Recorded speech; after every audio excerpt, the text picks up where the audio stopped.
warahmatullahi wabarakatuh. Akan saya Diki Wedika. Di sini saya akan menjelaskan tentang dasar-dasar akhlak.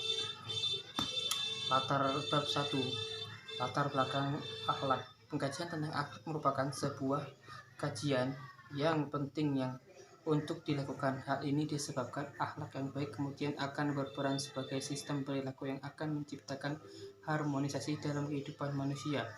Jika kita renungkan, diutusnya Nabi Muhammad merupakan sebuah misi besar untuk manusia, yakni untuk menyempurnakan akhlak, sebagaimana yang tergambar dalam qaulnya, ini baitsuli utamina makarim al-akhlak. Sesungguhnya, aku diutus untuk menyempurnakan akhlak.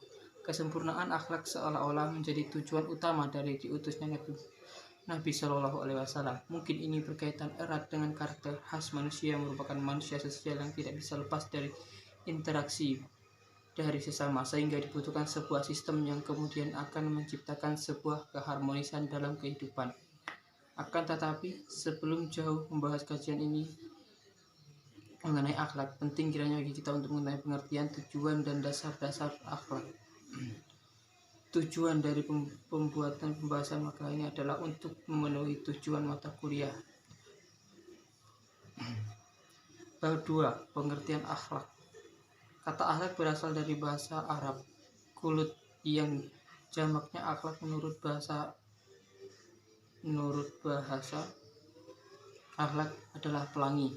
Tabiat dan agamanya dinamakan kulut karena etika bagaikan akhlak karakter pada dirinya. Dengan demikian, kulut adalah etika yang menjadi pilihan dan diusahakan seseorang, ataupun etika yang sudah menjadi tabiat bawahannya dinamakan qaim.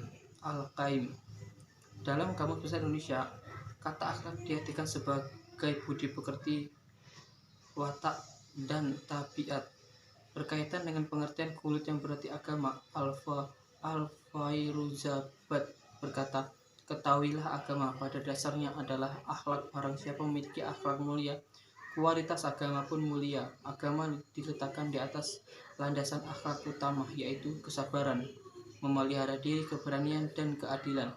Secara sempit, pengertian akhlak dapat diartikan dengan 1. Kumpulan kaidah untuk menempuh jalan yang baik. 2. Jalan sesuai untuk menuju akhlak. 3. Pandangan akal tentang kebaikan dan keburukan. Pengertian akhlak menurut istilah. Menurut Imam Al-Ghazali, akhlak adalah daya kekuatan sifat yang tertanam dalam jiwa yang mendorong perbuatan-perbuatan yang spontan tanpa memerlukan pertimbangan pikiran.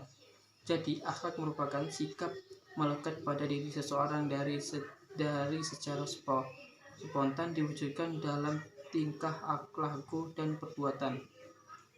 B. Tujuan pembelajaran akhlak. Akhlak bertujuan untuk menjadikan manusia sebagai makhluk yang lebih tinggi, sempurna, dan membedakannya dari makhluk-makhluk yang lainnya.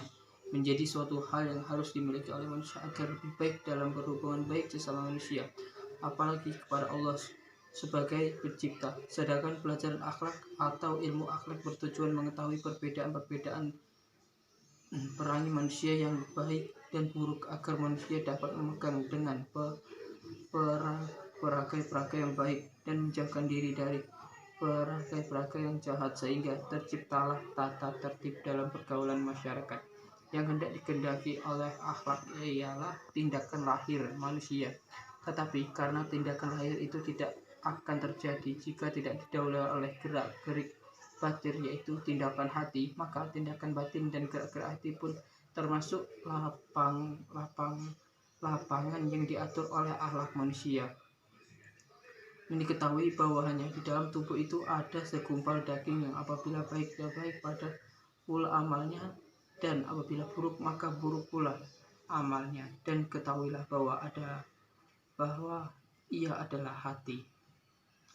Hadis Arba'in an-Nabi dituliskan bahwa Rasulullah Shallallahu Alaihi Wasallam, seseorang mempunyai hati dan pendiri yang kuat, meskipun bedanya tidak sekuat hatinya, lebih diharapkan akan memperoleh hasil bekerjanya daripada seseorang yang berbadan kuat tetapi hatinya lemah. C.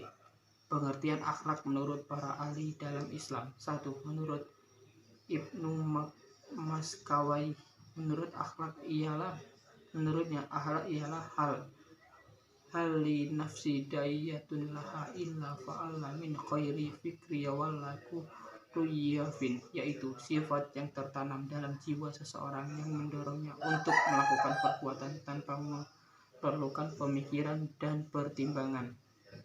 2. Menurut Abu Hamid Al-Ghazali, akhlak adalah sifat yang terpatri dalam jiwa manusia yang darinya terlahir perbuatan-perbuatan yang dilakukan dengan senang dan mudah tanpa memikirkan dirinya serta tanpa adanya ruang renungan terlebih dahulu. 3. Menurut Ahmad bin Mustafa, akhlak merupakan sebuah ilmu yang dirinya dapat diketahui jenis-jenis keutamaan di mana keutamaan itu ialah terwujud keseimbangan antara 3 kekuatan, yakni kekuatan berpikir, marah, dan syahwat atau nafsu. 4. Menurut Muhammad bin Ali Asy-Syarif Al-Jurjani, akhlak merupakan sesuatu yang sifatnya baik atau buruk, tertanam kuat dalam diri manusia yang dirinya terlahir perbuatan-perbuatan dengan mudah dan ringan tanpa berpikir dan direnungkan. Dalam Al-Quran surat Al-Qalam ayat 4 dikatakan bahwa dan sesungguhnya engkau Muhammad berada di atas budi pekerti yang agung. Dan dalam sebuah hadis pun dikatakan bahwa aku ditulis hanya untuk menyempurnakan akhlak yang mulia, sehingga jelas bagi umat Islam di seluruh alam berpatokan pada akhlaknya Nabi Muhammad SAW. Akhlak terpuji yang ada dalam diri Rasulullah SAW patut kita jadikan contoh dan suri tauladan yang baik. Ada 2 sumber yang harus dijadikan contoh dari sebagai pegangan hidup, yakni Al-Quran dan As-Sunnah.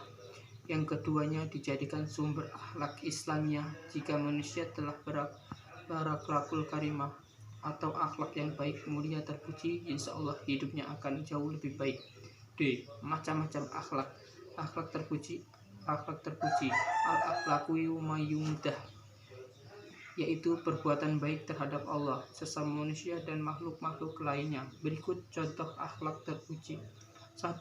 Bukti kepada kedua orang tua. 2. Menghormati tetangga dan tamu. 3. Usaha menimbulkan rasa kasih sayang serta menarik simpati orang lain. 4. Memberikan sumbangan yang bersifat meringankan beban hidup orang yang berhak menerimanya. 5. Membantu memudahkan urusan sesama manusia bagi yang berkemampuan. 2. Akhlak tercela. Al-akhlakul mauzunah, yaitu perbuatan buruk terhadap Allah, sesama manusia, dan makhluk-makhluk yang lain. Berikut contoh-contoh akhlak tercela. Berdusta. 2. Mengumpal. 3. Mengadu domba. 4. Iri hati atau dengki. 5. Congkak.